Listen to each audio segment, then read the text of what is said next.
Assalamualaikum warahmatullahi wabarakatuh. Nama saya Firzi Makfira Asha. Saya akan mempresentasikan part 1 dan part 2 dari tugas mata kuliah pemrograman berorientasi objek. Terima kasih kepada Ibu Cut Mutia SSTMT selaku dosen pembimbing. Konsep pemrograman berorientasi objek. Sebelum kita membahas konsep dasar pemrograman berorientasi objek, kita harus paham dasar-dasar pemrograman algoritma. Karena pemrograman berorientasi objek adalah kesambungan dari dasar-dasar pemrograman algoritma. Kemudian, sudah mengimplementasikan dasar-dasar pemrograman minimal satu bahasa pemrograman. Hal ini karena untuk memahamkan kita terhadap konsep-konsep yang ada di pemrograman berorientasi objek, seperti itu bahasa C++ ataupun bahasa Python. Pemrograman berorientasi objek atau dalam bahasa Inggrisnya Object Oriented Programming, disingkat OOP, merupakan konsep terstruktur dari pemrograman berdasarkan objek, di mana berisi data dalam bentuk file atau dikenal juga sebagai atribut, serta kode dalam bentuk fungsi atau prosedur yang dikenal juga sebagai metode. Semua data dan fungsi di dalam konsep tersebut dibungkus dalam kelas-kelas atau objek. Model data berorientasi objek ini dikatakan dapat memberikan fleksibilitas yang lebih, kemudahan mengubah program, dan digunakan luas dalam teknik peranti lunak skala besar. Ini adalah salah satu manfaat atau kelebihan dari pemrograman berorientasi objek. Apa manfaat lainnya akan kita bahas selanjutnya. Apa bedanya pemrograman prosedural dengan pemrograman berorientasi objek? Kita akan membandingkannya. Prosedural, serangkaian tugas yang diselesaikan dalam bentuk fungsi atau prosedur. Nah, konsep dari prosedural adalah menyelesaikan tugas-tugasnya berdasarkan prosedur atau perintah yang diberikan. Cara pandang dari prosedural adalah suatu instruksi dibaca dari kiri ke kanan, dari atas ke bawah. Sistem baca dari pemrograman prosedural adalah sekuensial. Programmer menurunkan suatu masalah menjadi submasalah yang lebih sederhana. Dalam pemrograman prosedural, umum kita lihat program harus dirincikan menjadi unit-unit yang lebih kecil. Kemudian, fungsi prosedur menjadi fokus utama. Dalam pemrograman prosedural, fungsi dan prosedur menjadi fokus utama dari program yang dijalankan atau perintah yang dijalankan. Fungsi dan prosedur digunakan untuk memanipulasi data. Fungsi dan prosedur inilah yang menjadi atau program yang dikelola. Contoh dari bahasa yang digunakan untuk pemrograman prosedural adalah C, C++, PHP, Pascal, Python, dan lain-lain. Sedangkan pemrograman berorientasi objek, fungsi dan data bukanlah menjadi hal yang terpisah. Fungsi dan data ini adalah suatu hal yang berkesinambungan yang disebut sebagai objek aktif. Cara pandang dari pemrograman berorientasi objek adalah serangkaian objek yang saling bekerja sama untuk menyelesaikan suatu masalah. Kita lihat pada pemrograman berorientasi objek itu bisa memiliki lebih dari satu fungsi atau objek. Kemudian contoh bahasa pemrograman berorientasi objek adalah Java, PHP, Ruby, Python, C++, Visual Basic, dan lain sebagainya. Kelebihan dari pemrograman prosedural. Yang pertama, memiliki algoritma pemecah masalah yang sederhana, standar, dan efektif. Kelebihan ini cocok untuk program yang berskala kecil. Kemudian, penulisan program memiliki struktur logika yang benar dan mudah dipahami. Karena umumnya pemrograman prosedural digunakan untuk proyek kecil, makanya mudah untuk dipahami. Kemudian, program hanya terdiri dari 3 struktur dasar, yaitu struktur beruntun, struktur seleksi, dan struktur perulangan atau looping. Yang struktur ini umum kita jumpai di pemrograman prosedural. Kemudian kemudahan implementasi untuk compiler dan interpreter. Nah, karena skala dari pemrograman prosedural umumnya adalah kecil, makanya mudah untuk mengimplementasikannya, mudah untuk ditelusuri, memiliki dokumentasi yang baik, ukuran program yang dapat dibuat kecil, runtime cepat, dan penggunaan memori yang sedikit dibandingkan pemrograman berorientasi objek. Kemudian apa kekurangan dari pemrograman prosedural? Yaitu program sulit untuk proses pengembangan. Karena pemrograman prosedural ini umum digunakan untuk tugas-tugas kecil, maka biasanya program dibuat hanya untuk sebatas menyelesaikan tugas. Kemudian fungsi yang tersedia susah untuk diubah tanpa harus mempengaruhi fungsi sistem secara keseluruhan. Biasanya umumnya satu fungsi pada pemrograman prosedural hanya untuk satu perintah. Kemudian mungkin dapat bekerja dengan baik pada saat terisolasi, tapi tidak pada saat terintegrasi dengan sistem lain. Pada satu sistem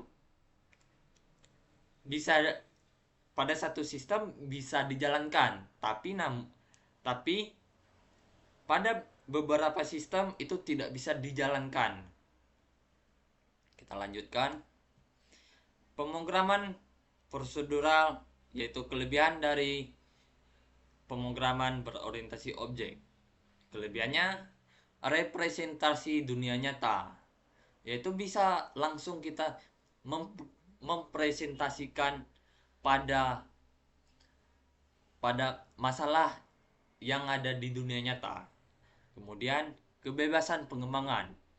Karena pemrograman ini berorientasi pada objek, jadi objek bisa digunakan berulang kali.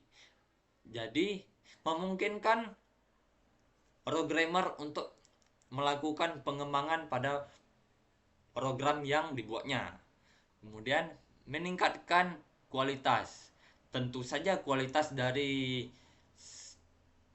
program yang dibuat akan lebih bisa digunakan untuk banyak hal, atau bisa dikatakan memiliki fleksibilitas yang tinggi. Kemudian kemudahan pemeliharaan. Karena berbasis objek yang bisa digunakan untuk lebih dari satu hal, membuat mudah untuk memelihara program ini. Kemampuan yang tinggi dalam memodifikasi.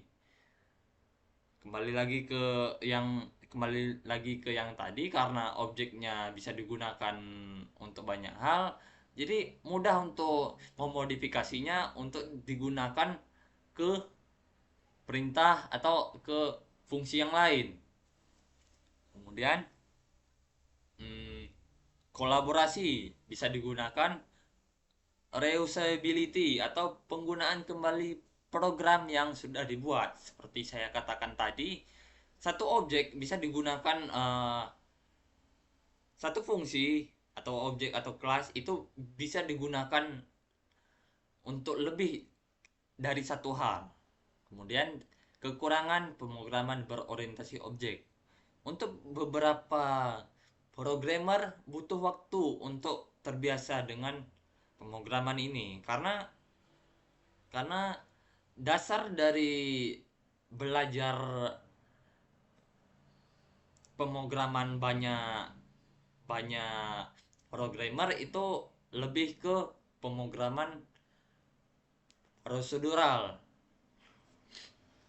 Jadinya kita harus membiasakan kepada pemrograman berorientasi objek.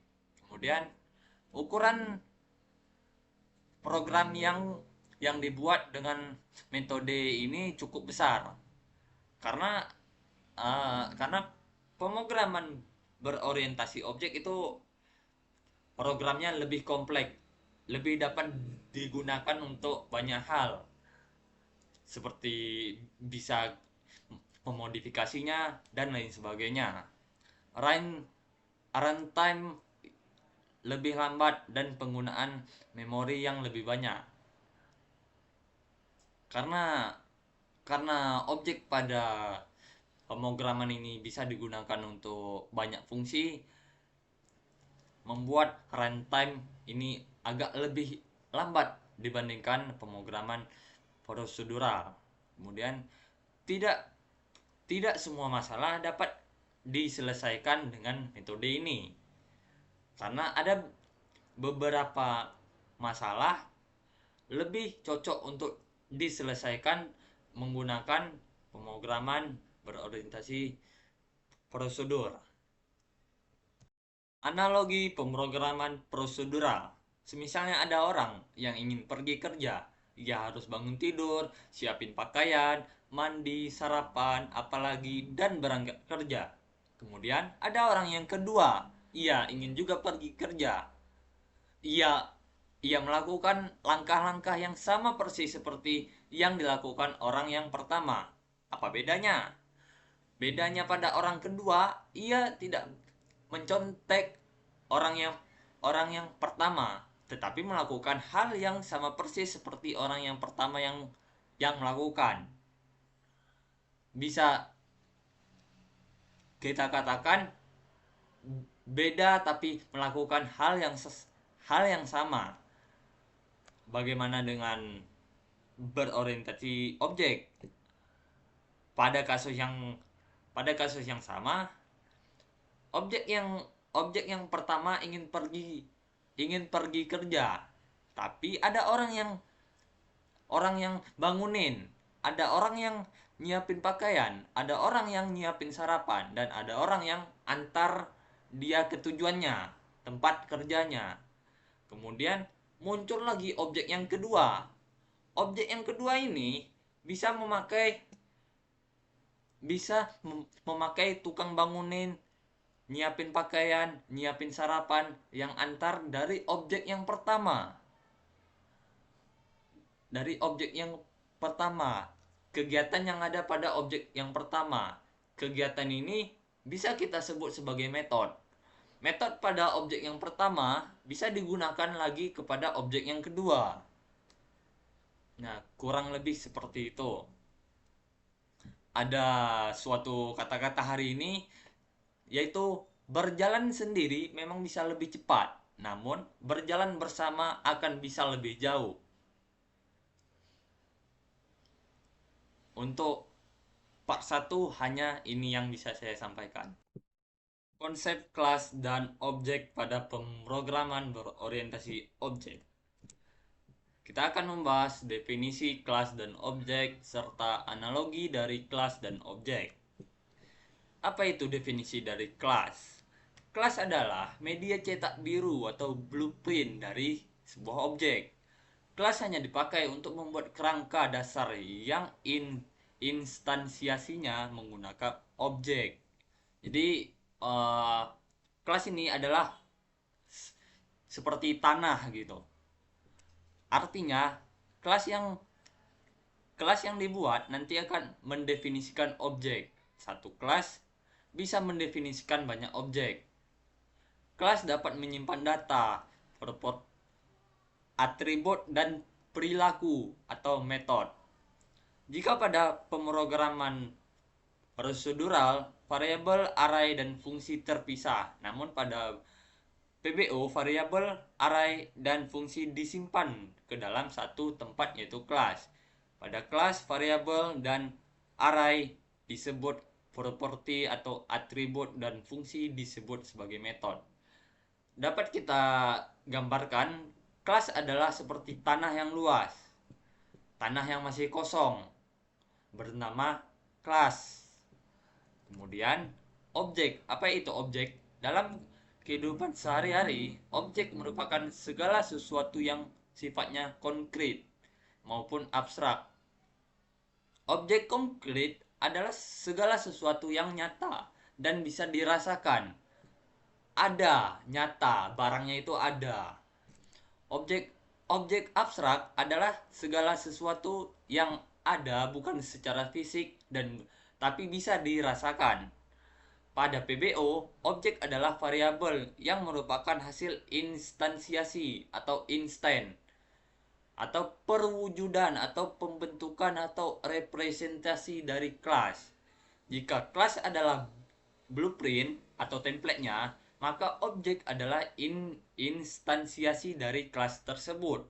Dan objek adalah yang akan digunakan. Satu objek hanya hasil instansiasi dari satu kelas. Bisa kita gambarkan, kelas adalah satu tanah yang luas dan objek adalah satu bangunan yang berada pada tanah tersebut. Pada tanah yang luas tersebut bisa ada berbagai rumah yang berada pada tanah tersebut. Seperti contohnya pada slide ini ada kelas yaitu mobil dan objeknya yaitu mobil 1, mobil 2, mobil 3, mobil 4, mobil 5 sampai 9 dan seterusnya. Kemudian nanti ada yang namanya metode. Metode seperti warna dari mobil, jenis dari mobil, merek dari mobil, yang itu akan kita bahas di selanjutnya. Hanya itu yang bisa saya sampaikan. Terima kasih. Baik, kita lanjut ke episode 3 yaitu konsep properti dan metode pada pemrograman berorientasi objek.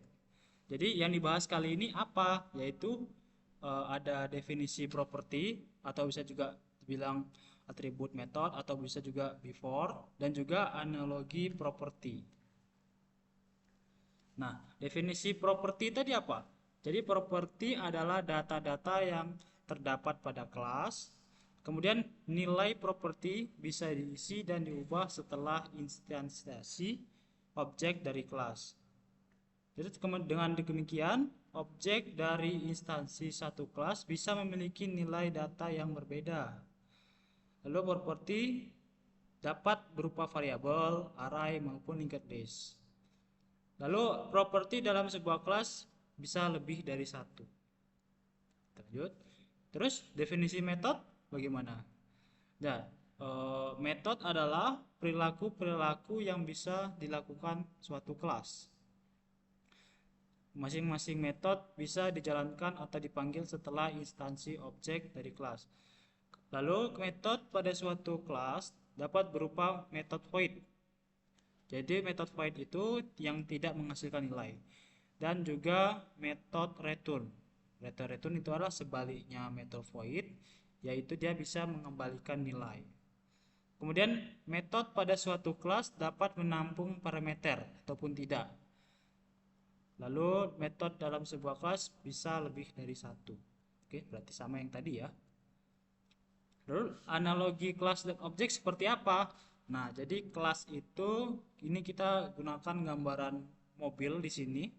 Jadi kelas itu bagaikan sebuah mobil. Nah, jadi kalau objek apa dong? Jadi objek itu adalah lebih rinci dari sebuah kelas. Nah, jadi kelas adalah mobil, maka objek bisa berupa warna-warna mobil. Jadi jadi objek itu ada di dalam sebuah kelas. Lalu contoh lainnya seperti apa? Nah, seperti ini. Jadi, jika kelas itu mobil, maka propertinya itu bisa jadi warna cat, jenis mobil, tipe transmisi, banyak ban. Pokoknya yang mendeskripsikan lebih rinci dari suatu kelas. Di sini kita ambil mobil, maka lebih rinci dari mobil. Lalu metode bagaimana metode? Metode adalah suatu aksi yang dapat dilakukan oleh kelas.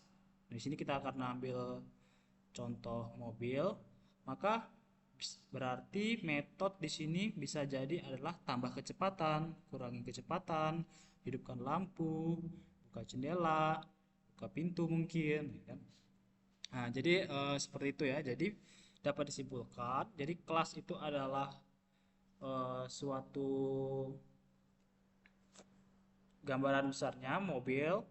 Properti adalah seperti jenis-jenis ciri-ciri yang menggambarkan suatu mobil. Kemudian method adalah aksi yang dapat dilakukan oleh mobil. Nah, di sini ada gambaran lebih rincinya nih daripada contoh yang tadi. Nah, di sini misalnya ada sebuah mobil Udin. Maka asesmen propertinya itu tadi warna cat ya. Maka bisa jadi maka warna catnya kita mendeskripsikan mobil Udin itu berwarna putih, jenis mobilnya itu mobil sport, kemudian transmisinya matic, kemudian ada bannya itu ada 4. Nah, seperti itu. Jadi kalau penerapan metode tadi seperti ini. Kalau metode maka bisa metode untuk tambah kecepatan ataupun aksi-aksi yang dapat dilakukan mobil Udin. Nah, begitu pula ini ada contoh kedua ya, sama ya harusnya. Mobil Budi sebagai kelas, kemudian assessment propertinya itu deskripsi mobil Budi seperti berwarna merah, jenis mobil SUV, transmisi manual, banyak ban 4, tipe bola lampu LED. Kemudian sama dengan yang tadi, kalau metode tadi penerapannya sama, memang karena itu adalah aksi dari sebuah kelas, yaitu bisa jadi yaitu adalah seperti tambah kecepatan, kurangi kecepatan ya. Lalu kita lanjut ke materi selanjutnya, konstruktor dan deskriptor metode. Lanjut episode 4, konsep konstruktor dan deskriptor. Jadi di sini kita akan membahas definisi konstruktor dan deskriptor dan juga analogi konstruktor dan deskriptor. Nah, jadi konstruktor itu adalah metode khusus, magic method yang akan otomatis dieksekusi pada saat instansi objek. Jadi konstruktor biasanya digunakan untuk inisialisasi atau mempersiapkan data untuk objek dengan penambahan parameter di konstruktor metodenya. Dan biasanya konstruktor metode dipakai untuk statement koneksi ke database supaya otomatis dieksekusi pertama kali. Dalam implementasi ke bahasa program, biasanya cara konstruktor metode adalah menuliskan nama konstruktor metode seperti nama kelas. Lalu bagaimana dengan deskriptor? Deskriptor adalah metode khusus juga ya, magic method ya, yang dieksekusi secara otomatis saat sebuah objek dihapus dari memori. Nah, jadi deskriptor ini dieksekusi setelah konstruktor dijalankan ya. Jadi deskriptor metode biasanya dipakai untuk membersihkan beberapa data atau menjalankan proses tertentu sebelum objek dihapus dari memori. Dan konstruktor metode biasanya digunakan untuk memutuskan koneksi dari database ketika data sudah selesai dipakai. Deskriptor jarang dipakai karena sejatinya ketika objek sudah tidak digunakan lagi, maka otomatis terhapus dari memori dan tidak lagi membebani memori. Namun deskriptor sangat membantu untuk dipakai ketika menjalankan perintah tertentu sebelum objek dihapus dari memori. Jadi memang implementasinya tidak tidak pada banyak sistem, hanya di saat-saat tertentu saja. Maka penggunaan destruktor ini bisa dibilang cukup jarang ya. Lalu tidak semua bahasa pemrograman terdapat deskriptor method. Salah satu bahasa pemrograman tersebut adalah Java. Jadi kita tidak dapat menggunakan deskriptor ini pada pemrograman Java. Java sendiri tidak memiliki metode deskriptor karena Java menggunakan Great Collect untuk manajemen memorinya. Great Collect akan otomatis menghapus objek yang tidak terpakai. Jadi di Java menggunakan fungsi yang berbeda dari deskriptor, maka dia tidak menyediakan fungsi deskriptor. Lalu analogi konstruktor dan skor. Jadi konstruktor method itu biasanya untuk kita ambil contoh mobil di sini ya. Jadi konstruktor method itu untuk menghidupkan mesin atau biasanya bisa dibilang untuk memulai suatu sistem. Jadi dia mengambil database yang ada di suatu sistem dengan sekali jalan. Kemudian desclosure method itu untuk mematikan mesin mobil. Jadi destruktor method ini akan menampilkan pesan sesaat sebelum dia menghapus semua sistem yang berjalan hingga meringankan memori. Lanjut, jadi analoginya seperti ini. Jadi ketika konstruktor berjalan, oke, mesin hidup, maka sistem lainnya akan mengikuti seperti tadi warna cat, apa jenis mobil, kemudian metodenya juga berjalan. Nah, begitu deskriptor berjalan, maka sebelum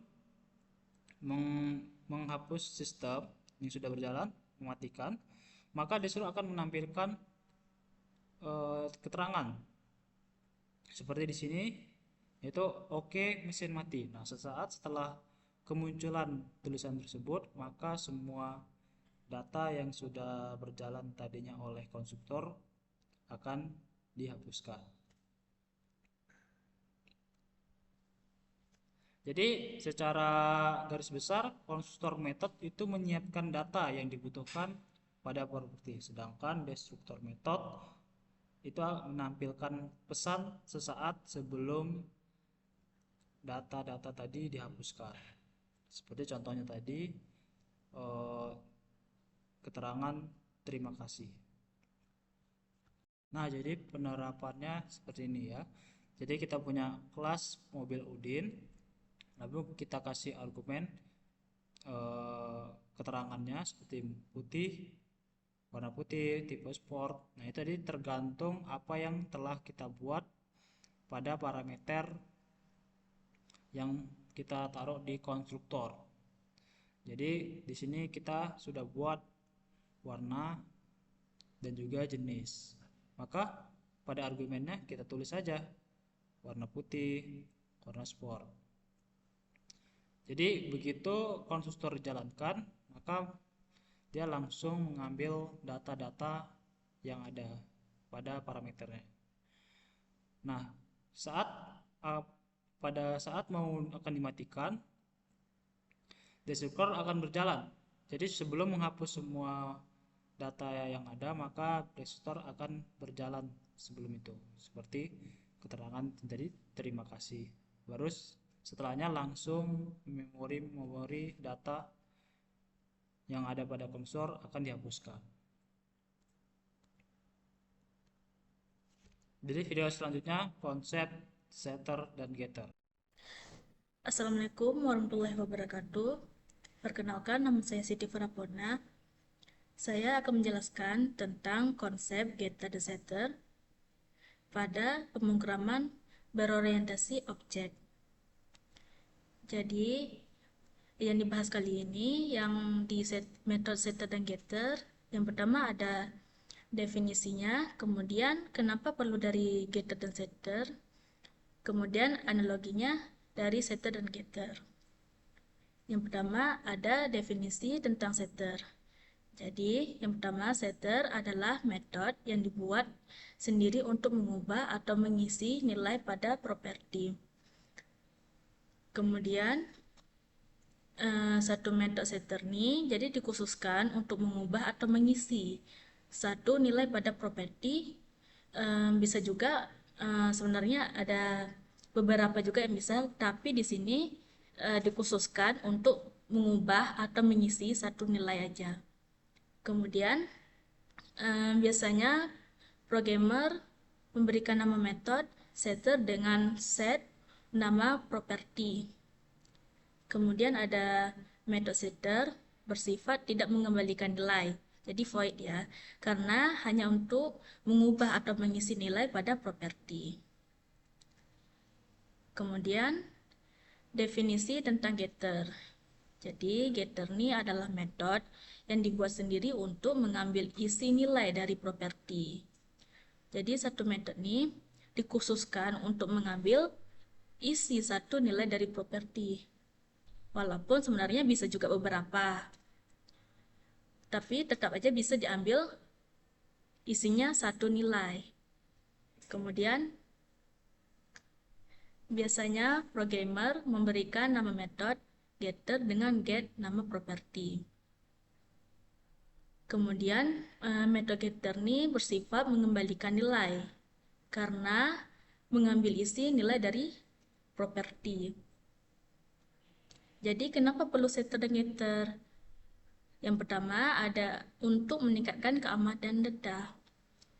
Kemudian bisa dibilang lebih mudah untuk mengontrol properti dan metode.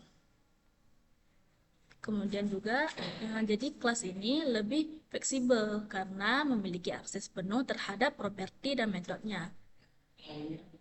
Kemudian getter dan setter ini dapat menggantikan sebagian dari kode tanpa harus takut berdampak pada kode yang lain. Jadi getter dan setter ini berkaitan dengan visibility karena ada kaitannya dengan keamanan data. Kemudian analogi getter dan setter. Jadi analoginya tuh ada properti dan metode. Jadi di sini ada kelas mobil. Jadi propertinya tuh ada warna cat, jenis mobil, tipenya, dan lain-lain. Kemudian metodenya bisa untuk menambahkan kecepatan, kurangi kecepatan, hidup lampu, dan lain-lain.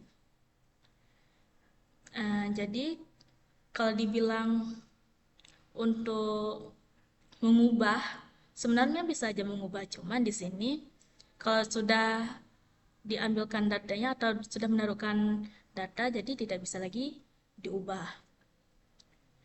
Jadi misalnya memanggil data, menambahkan data, kayak seperti bawah. Yang pertama ada get set warna cat.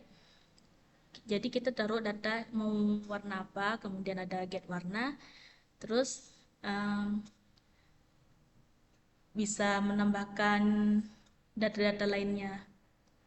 Jadi sekian dari saya. Terima kasih. Assalamualaikum warahmatullahi wabarakatuh. Perkenalkan, nama saya Aura Nazwa. Baik, di sini saya akan melanjutkan penjelasan dari teman saya yaitu Siti Farapona. Nah, di sini saya akan menjelaskan konsep inheritance atau konsep pewarisan.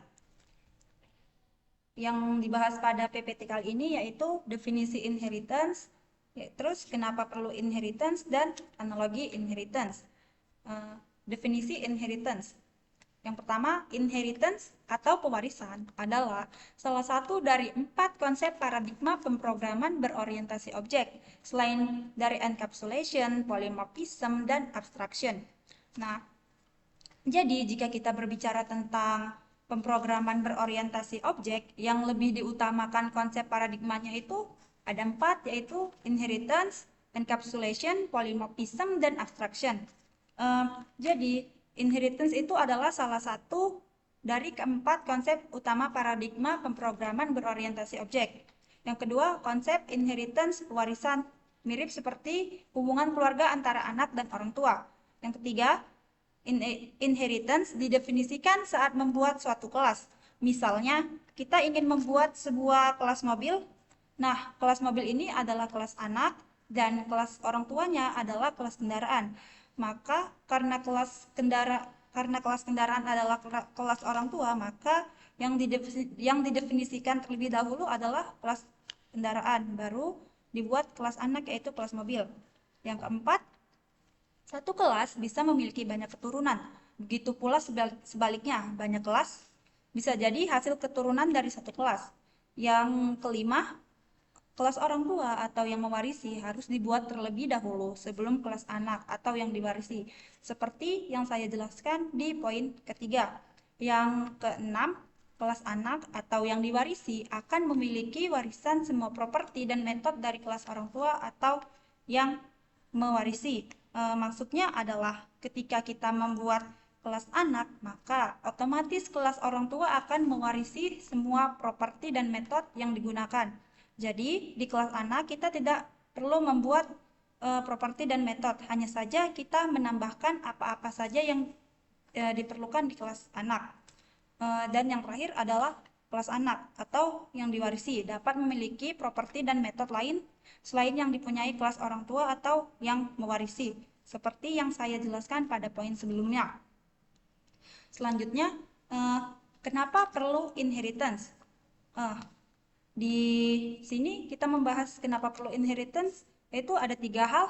Yang pertama, untuk menghindari penggunaan kode yang sama atau duplikat. Yang kedua, memudahkan pembuatan kelas dengan lebih spesifik. Yang ketiga, dapat membuat program kompleks dengan kode yang tidak terlalu kompleks. Nah, maksud dari ketiga poin ini adalah seperti ini. Analogi singkatnya seperti ini. Nah, di sini sudah ada kelas mobil sport, dan kelas mobil truk. Di properti dan metodenya itu hampir semuanya yang dimiliki kelas mobil sport itu duplikat kelas mobil biasa, dan yang dimiliki kelas mobil truk properti dan metodenya itu duplikat kelas mobil biasa. Nah, bagaimana cara kita untuk menghindari duplikat tersebut? Nah, dengan cara menggunakan inheritance dari konsep utama pemrograman berorientasi objek. Jadi, jika kita menggunakan inheritance, maka kelas mobil ini menjadi kelas orang tua, dan kelas mobil sport ini menjadi kelas anak, dan kelas mobil truk ini menjadi kelas anak. Karena kelas mobil biasa adalah kelas orang tua, maka properti dan metode yang ada di kelas mobil akan diwarisi ke kelas mobil sport dan kelas mobil truk. Hanya saja di kelas anak, yaitu kelas mobil sport dan kelas mobil truk, itu menambahkan apa-apa saja yang ingin tambahkan, seperti jika di kelas mobil biasa itu tidak ada status turbo, maka di kelas anak ditambah status turbo dan metodenya ditambah hidupkan turbo. Begitupun di kelas mobil truk ditambahkan properti kapasitas bak, dan metodenya ditambahkan tambah muatan. Segitu saja penjelasan dari saya. Lebih dan kurangnya saya mohon maaf. Saya akhiri dengan wabillahi taufik wal hidayah. Wassalamualaikum warahmatullahi wabarakatuh.